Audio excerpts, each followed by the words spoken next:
Well, I've always loved the classics, all the old cars, and it must have come from Dad. When I was a kid, we always had an old car or a vintage car in the shed.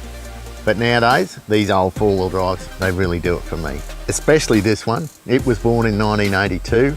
Now, it might be an old classic, but I've pretty well done everything we do to this one. I've got an old man Emu suspension, shocks and a steering damper, an original 1980 style ARB winch bar, a worn high mount winch, and just for a bit of fun, back in the 80s we sold CB lights, I put a pair of them on.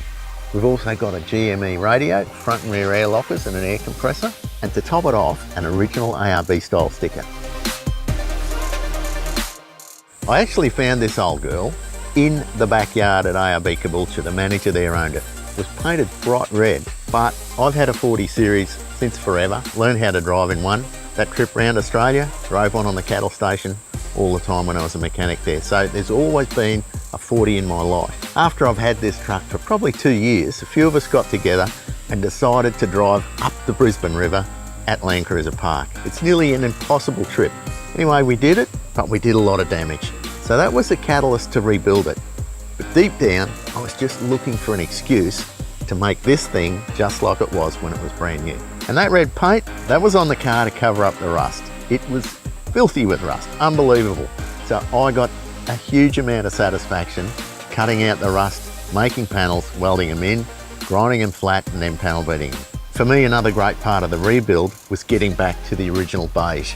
And I reckon 3 coats have brought it up a treat. Before I got it, this car had been tampered with and it had a 253 Holden V8 conversion done to it.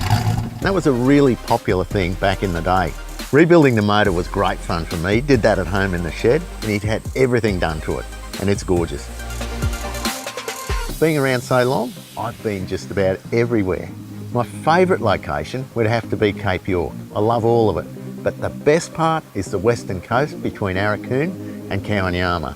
Absolutely wild, isolated and uncharted country. And to get in and out of that place, unless you've got the right gear and plenty of it, it's just not going to happen. And the thing I do love the most is helping people discover that they too can get out in the bush and have an adventure. It doesn't matter what our customers' ambitions are, how extreme they want to go, when we've done all that stuff, we're in a perfect position to be able to help them do whatever they want to do. When it comes to appreciating the classics, at ARB, we get it.